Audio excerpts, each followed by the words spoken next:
here on this special day. Our hearts are full of pleasure.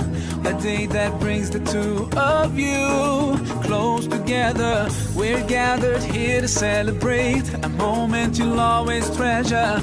We ask Allah to make your love last forever. Let's raise our hands and make dua like the Prophet taught us. And with one voice, let's all say, say, say, Barakallahu lakuma wa baraka alaykuma wa jama'a baynakuma fi khair. Barakallahu lakuma wa baraka alaykuma wa jama'a baynakuma fi khair.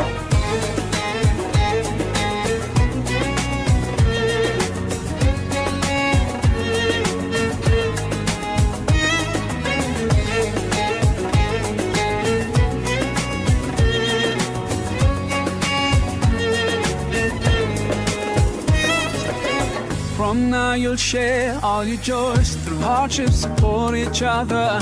Together worshiping Allah, seeking His pleasure. We pray that He will fill your life with happiness and blessings, and grant you kids who make Auzubillahi minasyaitonirrajim. Bismillah. Muka surat 642. Assalamualaikum warahmatullahi wabarakatuh. Abdullah bin Mas'ud radhiyallahu taala anhuma berkata, "Yambaghi li hamilil Qur'an an yu'rafa bilailihi idzan nasu naimun wa binaharihi yasumu idzan nasu yuftirun wa bihuznihi idzan nas yafrahun wa bibukaihi idzan nasu yadhakun wa bi khusyu'ihi idzan nasu yakhtalun wa yanbaghi li hamilil Qur'an an yakuna bakiyan hazinan haliman sakinan layyinan wa la yanbaghi li hamilil Qur'an an yakuna jafiyan wala wafilan wala sayyahan wala hadida." Abdullah bin Mas'ud ini dia seorang ulama dan juga ahli tafsir. Dia kata seharusnya seorang yang mengerti Al-Quran dikenal dengan bangun malam jika orang-orang pada tidur. Maksud dia orang yang reti bab Al-Quran, dikenali diri dia tu dengan satu orang yang merupakan bangun malam dalam keadaan orang lain pada masa itu tidur, dan puasa di siang hari dalam keadaan orang lain tak puasa. Dan dengan sedihnya, sedangkan orang lain masa itu mungkin tertawa ataupun tak tertawa, tak betul tu terjemahan dia. Yafrahun, gembira. Dan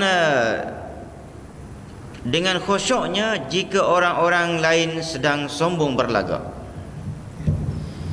Dan seharusnya seorang yang mengerti Al-Quran sering menangis, sedih, sabar, pendiam dan juga lunak. Dan tidak boleh seorang yang mengerti Al-Quran itu lalai, keras kepala, pemarah dan kejam. Sebab ini adalah salah satu daripada cara nak suruh orang jadi baik. Cara nak suruh orang jadi baik, manusia tu jadi baik. Manusia tu siapa dia? Ayah, mak. Nak suruh ayah jadi baik, mak jadi baik. Lepas tu siapa dia lagi? Anak jadi baik, tok jadi baik. Siapa lagi? Pegawai, ketua pegawai, ketua pengarah ke pengarah, menteri, orang politik. Kalau nak suruh jadi baik semua jenis manusia ni, dia kena reti Al-Quran. Tak hafal Al-Quran tak apa, biar reti. Maknanya bila reti Al-Quran, maknanya dia kena ada ilmu agama, kena belajar ilmu agama. Barulah pada masa itu ayah jadi baik, suami jadi baik, isteri jadi baik, anak jadi baik. Lepas tu bawa keluar pula. Tok Imam jadi baik, ustaz jadi baik, Tok Bilal baik, apa dia lagi? Bawa lagi ketua kampung baik, JKK baik, pengetua baik, lepas tu adun baik, ahli parlimen baik, lepas tu jadi menteri Esko, Perdana Menteri Agung. Kalau daripada atas ni sampai ke bawah ni ada agama, InsyaAllah baiklah dia. Maka pada masa itu dia tidak gembira sangat, dia pandai kontrol. Orang politik kalau ada agama dalam diri dia, ada Al-Quran, dia reti Al-Quran, maka dia akan guna kuasa sebaik mungkin.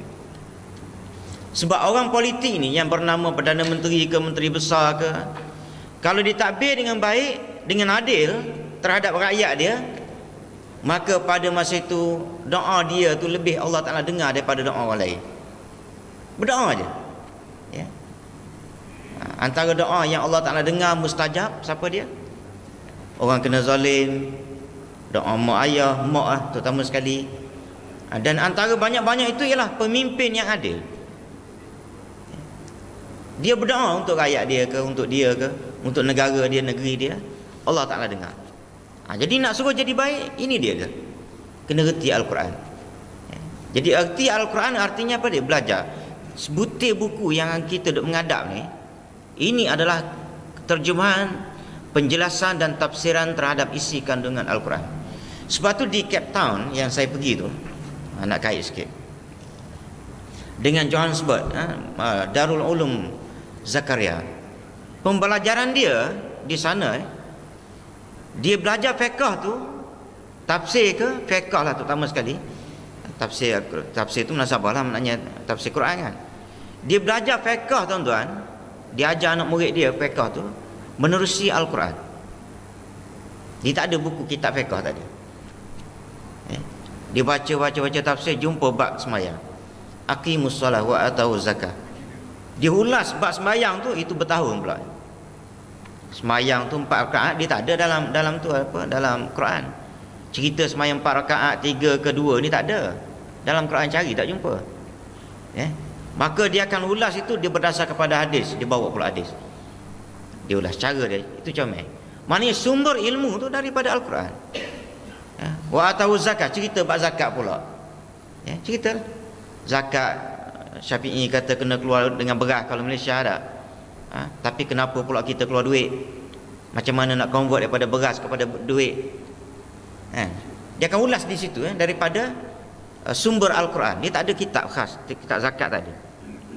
Itu yang ilmu budak sana tu, dia tradisional punya cara, tetapi dia open minded. Dia punya pemikiran, dia punya pengetua dia pun penasihat, bukan pengetua, dia panggil rektor dia pun penasihat bank Islam di penasihat syariah bank di Afrika Selatan. Maknanya dia sudah open minded, tapi cara belajar tu orang panggil daripada kulit ke kulit. Dan bila belajar hadis pula, dia belajar hadis, dipanggil Sunan Sittah. Sunan Sittah ni maknanya apa dia? Dia hadis ni yang popularnya hadis Bukhari, Muslim, Tirmizi, Ibnu Majah, apa dia lagi? Jadi dia ada Ibnu Majah, ada 6 baik. 6 tu dia belajar daripada kulit ke kulit. Jadi di sini tuan-tuan, yang saya nak cerita, dia cerita di sini mengerti Al-Quran. Jangan tuan-tuan fikir mengerti Al-Quran ni maknanya tak belajar fiqh ke apa ni, tasawuf ke apa. Sebab dalam Al-Quran tu dia ada cerita belaka dah. Jadi kalau dah kita mengerti Al-Quran, ada ilmu agama dalam diri kita, jadi apa sekalipun tak ada masalah. Nak jadi pegawai, accountant ke apa benda, lawyer, semuanya benda ini kalau ada dalam dada lawyer, accountant, ahli politik, ayah, ibu, bapa ke apa benda, mak, isteri, ayah, anak, kalau dah ada ilmu agama yang bersumberkan daripada Al-Quran, maka masa tu tuan-tuan nampak ketenangan jiwa. Ketenangan tu ketenangan dalam rumah tangga, dalam pejabat, tempat kerja, dalam kampung kerana ada ketua kampung yang bagus, dalam dun ada adun yang bagus, ya, dalam parlimennya ahli parlimen yang bagus, kemudian menteri besarnya bagus, perdana menteri bagus, tenang belaka, ya, sebab menghayati ajaran Islam, ya. Baik, kalau di apa tu di Johannesburg, Tesco toke dia orang Islam. Tesco sana kaya, tapi berjubahnya dengan hadir masjidnya, ya. Dalam Tesco syarat dia mesti makanan halal. Ini yang kita nak. Toko korporat kalau ada agama comel, settle masalah, ya. Kita pun tak risau nak makan apa benda, ya. Baik. Jadi di sini dia kata apa dia? Seharusnya seorang yang mengerti Al-Quran sering menangis, ya. Sekali-sekala tu biarlah, setahun ada sekali, tak apa dah. Menangis kerana takut pada Allah, gunsing lagu mana aku nak mati besok, ya. Katanya sakit lagu mana, ya. Sakit lagu mana mati. Saya selalu sebut, nak tahu sakit ke tak mati ni, biar tutup hidung sekali-sekala, ya. Tutup hidung. Nak harap sumbat hidung tu lambat, tutup hidung sendiri senang, ya. Ada kalanya Tuhan uji dengan sumbat hidung. Saya baru ni kena sakit lah, terasa sakit, orang panggil sakit, ingat kena mati dah, tak boleh nak menyawa ke hidung. Ada yang saya tak mari, lepas saya sihat tu sikit, saya pergi ke Mekah terus, kan, pergi ke itulah Cape Town sekali. Tapi sebelum tu maknanya dengan suaranya apa benda, dengan hidung tersumbat, tak boleh menyawa ke mulut. Tuhan bagi nak tengok, nak suruh awak rasa macam mana. Sakit itu baru tutup satu, ya, satu lubang untuk bernyawa. Tutup mulut, pula dah lepas balik Mekah dia sekat kat sini pula dah, ya, macam ada orang panggil tak boleh menyawa ke mulut pula, ya. Dua-dua tu kita rasa. Kalau campur combine dua tu, sakit, sakit. Jadi fikir benda tu sekali-sekala. Kalau mikir lagu tu berasa takut, kan, mati lagu mana. Jangan duk katalah dia tu mati senang, tak ada, mati semua sakit belaka. Setara Nabi pun sakit, ya.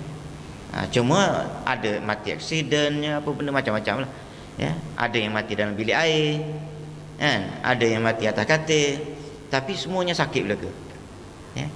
Baik. Jadi kalau ingat pada mati, ingat pada hari akhirat besok dalam kuburnya jadi lagu mana, maka kita akan jadi menangis sekali-sekala, ya. Baik, sedih, sabar, pendiam, lunak. Sebab itu orang pergi ke Mekah, tuan-tuan, kalau dia pergi Mekah, kebiasaannya lah, saya selalu sebut, kalau pergi ke Mekah, tengok Kaabah tak keluar air mata, cam hati dia keras. Hati dia keras. Mula-mula sampai tu tengok Kaabah, walaupun setahun sekali pergi tengok Kaabah, pergi kepada apa tu tempat kubur Nabi, tengok ziarah kubur Nabi, kalau tak keluar air mata, maknanya memang hati dia keras. Dia kena belajar lembutkan. Lagu mana nak lembutkan hati, ya?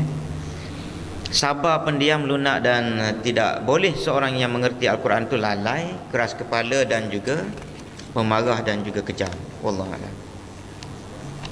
Bismillahirrahmanirrahim. Wassalatu wassalamu ala asyrafil anbiya'i wal mursalin. Allahumma ighfir lana dhunubana wa liwalidina warhamhum kama rabbayana wa li jami'il muslimina wal muslimat. Allahumma ja'alna minal ladzina yastami'una al-qawla fayattabi'una. Sallallahu alaihi wasallam. Alhamdulillah.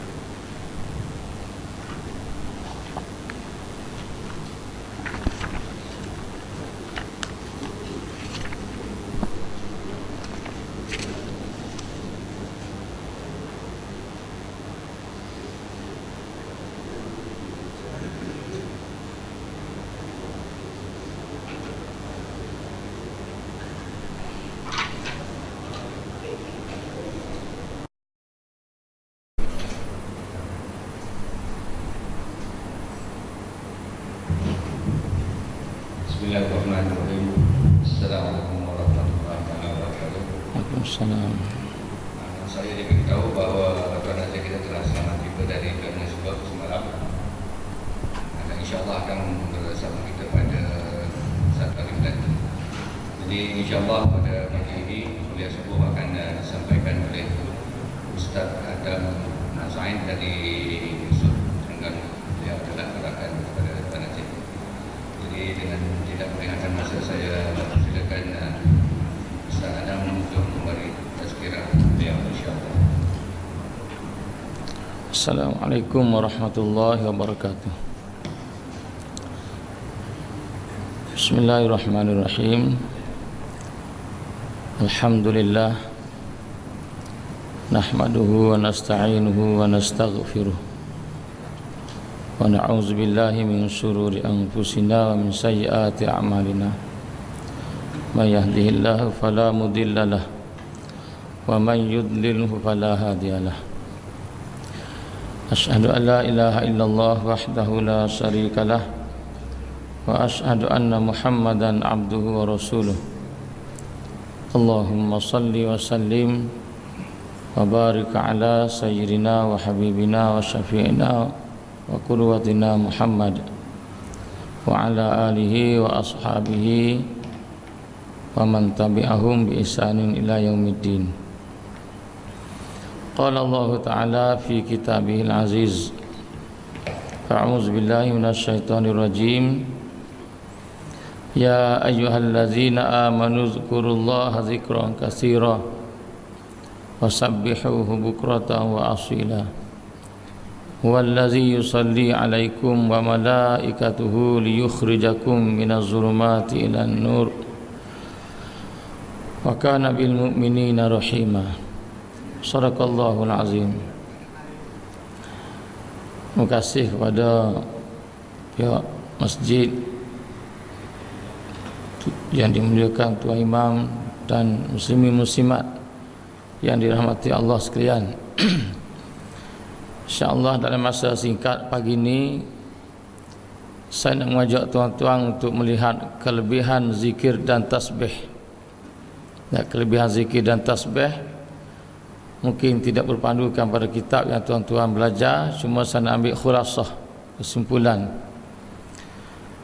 apa arti zikir dan apa arti tasbih dan apa kelebihan zikir dan tasbih, dan bagaimana kita nak kenal sama ada zikir dan tasbih kita diterima Allah ataupun tidak, insya-Allah. Tuan-tuan sekalian, kita sentiasa fikir bagaimana untuk menambahkan amal, sama ada amal itu yang berbentuk perbuatan yang zahir seperti sembahyang, ataupun amal itu dengan lisan, lidah, atau juga amal itu dengan hati. Masyarakat kita sekarang dah mula sedar bahawa amal itu mustahak. Lebih-lebih lagi orang-orang masjid merasakan bahawa amal itu sangat mustahak untuk kita istiqamah. Lalu kita fikir bagaimana nak tambahkan amal. Orang tak semayang fikir nak semayang, yang tak semayang sunat fikir nak semayang sunat, yang tak baca Quran fikir nak baca Quran. Itu lazim yang berlaku di mana-mana pada hari ini. Bahkan masyarakat kita Malaysia khususnya berkejar-kejar untuk ke Mekah. Kerana apa tuan-tuan? Kerana nak buat amal, nak tambah amal, nak siapkan bekal, nak bawa mati. Tetapi sangat sikit peratusnya di kalangan umat Islam, sangat sikit, sama ada di Malaysia ke di mana-mana dunia hari ini, sangat sedikit peratus umat Islam yang bekerja berat ataupun fikir sungguh-sungguh untuk melihat sama ada amal yang dibuat selama ini diterima ataupun tidak. Itu sangat sikit tuan-tuan. Kerana sangat sikit yang kita jumpa manusia ni menangis takut amal tak diterima. Ramai yang menangis kerana tak buat amal, ada. Dia menangis kerana tak buat amal. Bila ustaz-ustaz datang menyentuh kita ni dah dekat dengan mati, tak buat amal lagi, kita pun menangis kerana tak buat amal. Ramai yang macam ni. Tetapi tak ramai yang menangis apabila melihat yang kesan daripada amal tak nampak. Umpamanya kita menanam satu pokok, kita berkebun, bila tengok kebun yang kita tanam, tadi tak berbuah. Kalau dunia kita boleh menangis, tapi kalau akhirat tuan-tuan, bila kita cek tengok, lihat tengok hasil pada amal kita selama ni, sembahyang kita dah mungkin 20 tahun, baca Quran kita dah berapa puluh kali khatam dah, tapi kita nampak tak ada hasilnya, tak ada buahnya. Jarang orang menangis kerana tu. Tuan-tuan sekalian, Nabi pernah menyebut yang mafhumnya, barang siapa yang dapat surga yang segera kat dunia, jannatul ajilah, maka dia akan dapat surga yang kekal di akhirat kelak. Dan sahabat pernah tanya, apa dia jannatul ajilah, apa dia surga yang segera atas dunia ni? Iaitu apabila kamu dapat merasai kemanisan ataupun nampak buah amal yang kamu buat atas dunia. Tuan-tuan sekalian, kita akan nampak Allah Ta'ala akan tunjukkan pada kita tanda-tanda, dan Nabi dah tunjuk pada kita tanda-tanda, sama ada zikir kita, tasbih kita, semayang kita, qiraah kita diterima Allah ataupun tidak. Panduannya dah ada. Cuma tak ramai antara kita yang bersungguh-sungguh melihat dalam diri masing-masing apakah diterima ataupun tidak. Tuan-tuan sekalian, tanda-tanda amal kita, tak kira apa saja sekalipun, sama ada zikir, tasbih dan sebagainya, tanda-tanda amal kita diterima oleh Allah Ta'ala ialah antaranya adanya peningkatan hubungan kita dengan Allah, nisbah dalaman kita, bukan peningkatan zahiriah. Peningkatan zahiriah yang disebut oleh ulama-ulama taufik dalam agama itu boleh berlaku walaupun pada orang fasik. Peningkatan zahiriah tuan-tuan, maksudnya seseorang boleh tambah sembahyang sunat daripada 10 rakaat satu hari satu malam, boleh tambah kepada 40 rakaat sehari semalam, boleh tambah walaupun orang fasik. Dan orang fasik sudah tentu Allah tak terima amal mereka. Sebab itu ukuran diterima amal ini tuan-tuan bukan bergantung pada bertambahnya amal ibadah zahiriah, tetapi bertambahnya hubungan batin dia dengan Allah. Saya nak ambil contoh tuan-tuan. Selama ni kita bertakbir dah banyak kali, hari-hari bertakbir. Setidak-tidaknya kita bertakbir semasa kita sembahyang, sama ada fardu ataupun sunat. Satu sembahyang berapa kali kita takbir? Tiap-tiap hari kita bertasbih ni banyak kali tuan-tuan, bertasbih. Bertasbih dalam sujud, bertasbih dalam rokok, bertasbih banyak kali. Banyak kali kita takbir, banyak kali kita bertasbih tuan-tuan. Ada tak pada hati kita ni bila sebut Allahu Akbar rasa hebatnya Allah Ta'ala? Itu batin. Bila kita sebut tasbih subhanallah, subhana rabbiyal a'la, subhana rabbiyal azim, sebut Allah maha suci Allah Ta'ala yang maha mulia, yang maha tinggi. Ada tak kita rasa bahawa aku ni hamba yang sangat-sangat hina di sisimu ya Allah, dan terasa kehinaan diri? Kalau masih belum lagi ada pada hati kita perasaan kehinaan diri, kelemahan diri, dhaifnya kita tuan-tuan, besarnya Allah, mulianya Allah dengan hati bukan dengan lidah, maknanya tuan-tuan amal kita masih belum diterima oleh Allah. Dan banyak sebab Allah tak terima amal kita. Kalau nak bincang tu tak cukup setengah jam. Sebab apa tuan-tuan? Apabila manusia tak fikir bagaimana nak elokkan pekerjaan yang dia buat, maka pekerjaan yang dia buat sudah tentu tuan-tuan sekadar nak buat saja. Macam kita semayang, contoh kita semayang tuan-tuan, daripada rumah kita mari sini, dia kejutkan dengan azan, mari nak semayang. Tuan-tuan fikir mari nak semayang kerana apa? Kerana semayang ni perintah yang wajib. Semayang ni perintah yang wajib. Tak ada pun pada hati kita aku datang nak semayang kerana nak dekatkan diri dengan Allah, nak sujud dengan Allah selain pada perintah wajib yang kita faham.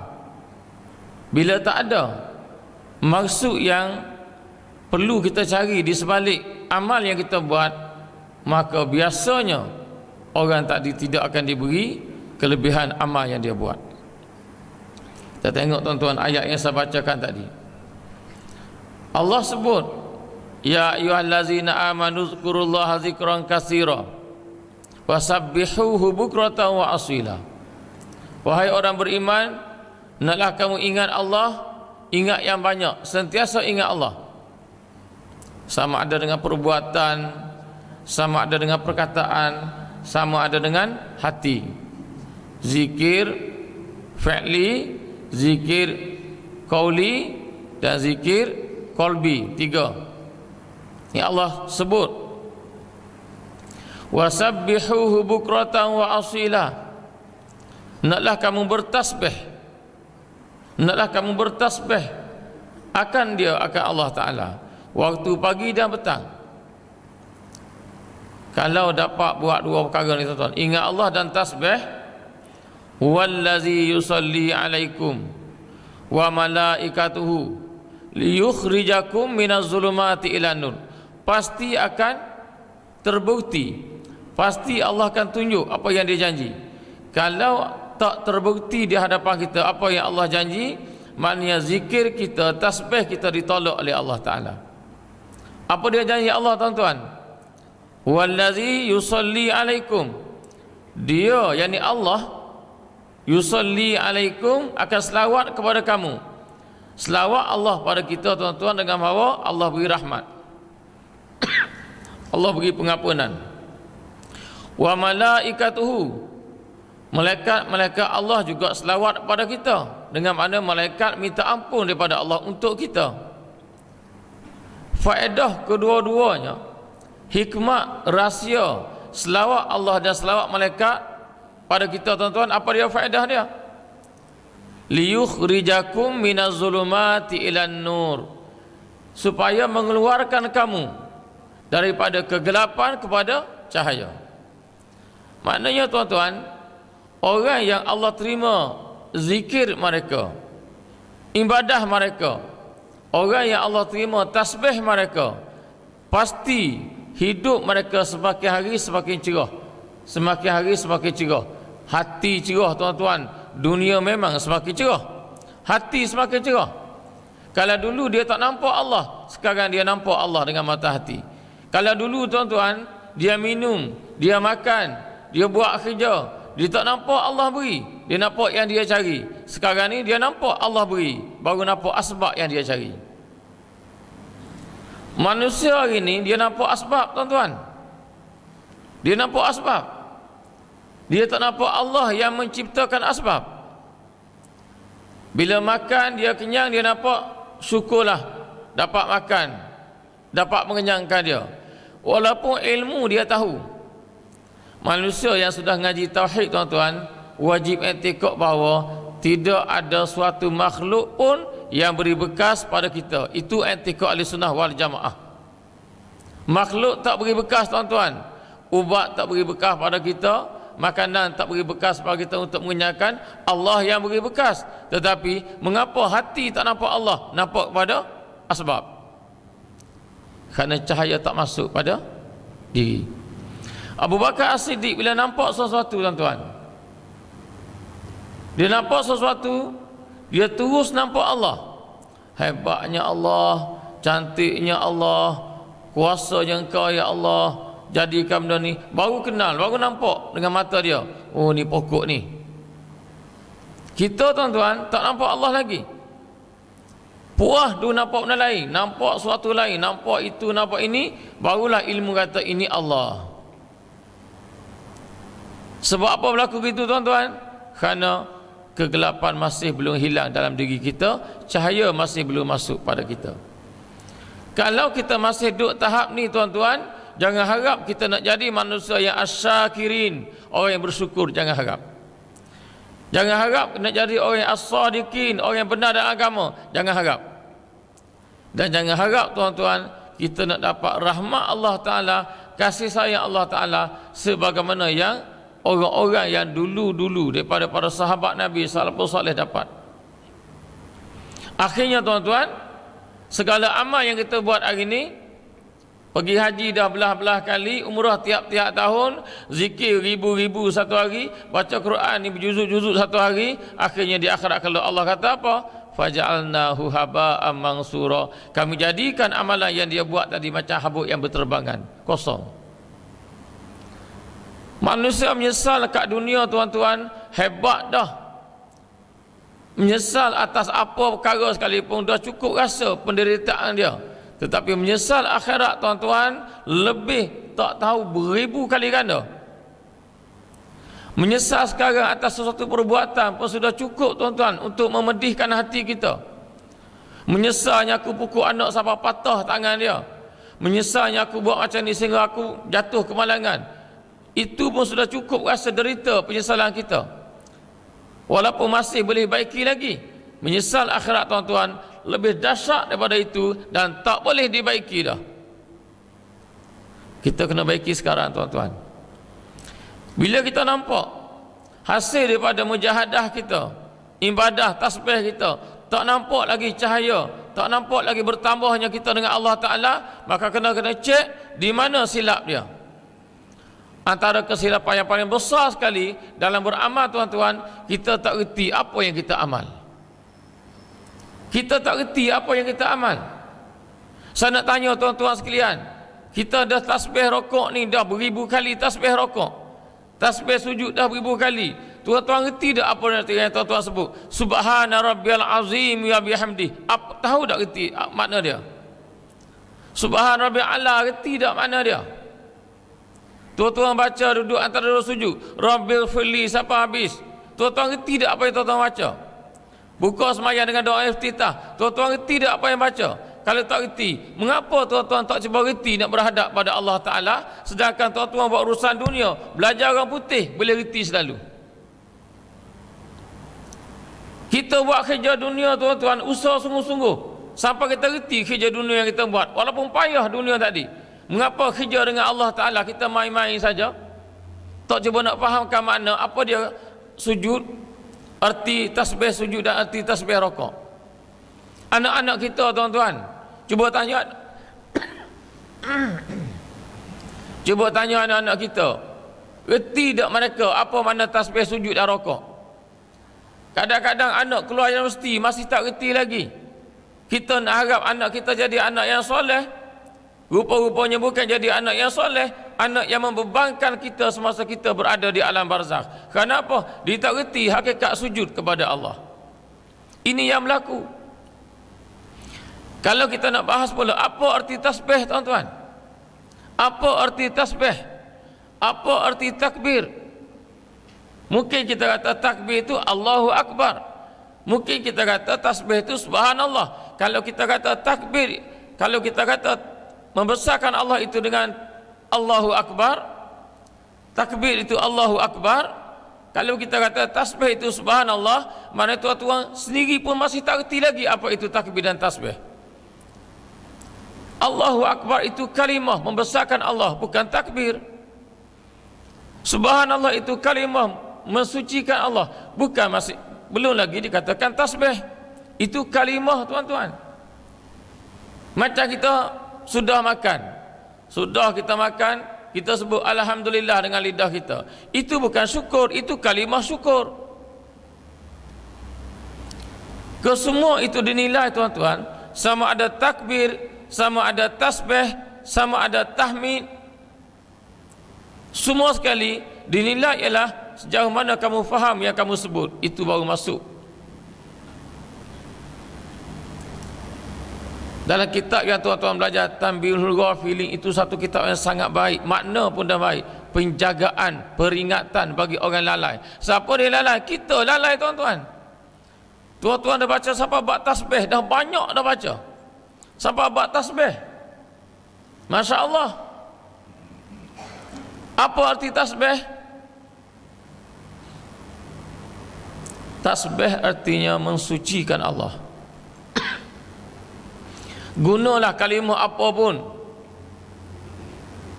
Maksudnya nak mensucikan Allah. Apa arti mensucikan Allah, tuan-tuan? Pisahkan daripada hati kita ini, pisahkan daripada hati kita segala tasawur, gambaran yang menunjukkan bahawa makhluk ni ada kuasa, kita ada kuasa. Asbab beri bekas, ikhtiar beri bekas. Pisahkan daripada kita, daripada hati. Kalau masih tak dapat pisahkan ini, tuan-tuan, maknanya kita belum lagi bertasbih kepada Allah. Sebab tu Allah tak keluarkan kita daripada kegelapan kepada cahaya. Kita masih gelap lagi. Masih gelap lagi, tuan-tuan. Kena pisahkan ni. Maha suci Allah daripada kekurangan. Wajib kita mensucikan Allah pada zat Allah, pada af'al Allah, pada sifat Allah. 3 perkara. Itu tasbih. Bukan setakat sebut, tuan-tuan. Bila sebut tasbih saja mensucikan Allah, iaitu mensucikan Allah Ta'ala. Nisbah zat Allah Ta'ala tak sama dengan makhluk, sifat Allah tak sama dengan makhluk, dan af'al Allah tak sama dengan makhluk. Baik, tuan-tuan, kita sudah mensucikan Allah nisbah pada zat. Tak ada masyarakat kita hari ni sebut kata orang Islam, mereka tidak mensyirikkan Allah nisbah kepada zat Allah. Tetap zat Allah tak sama. Tetapi pada perbuatan ramai yang mensyirikkan Allah, tidak bertasbih kepada Allah nisbah kepada af'al, iaitu perbuatan. Saya ambil contoh, tuan-tuan. Kita mari masjid, kunci motor. Tuan-tuan rasa selesa bila motor kunci. Kenapa? Kerana harap sangat dengan motor kunci, kereta kunci, rantai pula. Kita harap dan yakin dia akan selamat. Ada tak, tuan-tuan? Tuan-tuan serahkan pada Allah untuk jaga motor, kerana yang jaga sebenarnya ialah Allah. Selain pada ikhtiar kita. Kita disuruh buat sesuatu, serah pada Allah. Kita buat sesuatu, tak serah pada Allah. Lupa dengan Allah. Hati pun bergantung dengan kunci, tak bergantung dengan Allah Ta'ala. Diceritakan Nabi Musa AS, tuan-tuan, satu masa Allah nak mentasbihkan dia, Allah nak mensucikan hati dia. Allah nak beritahu Musa. Satu ketika Musa sakit perut, tuan-tuan. Sakit perut sangat. Dia minta dengan Allah, ya Allah, tunjukkan aku penawar sakit perut ni. Allah tunjuk, kamu pergi ambil satu daun, makan daun tadi. Dia pergi ambil, makan, sihat penyakit.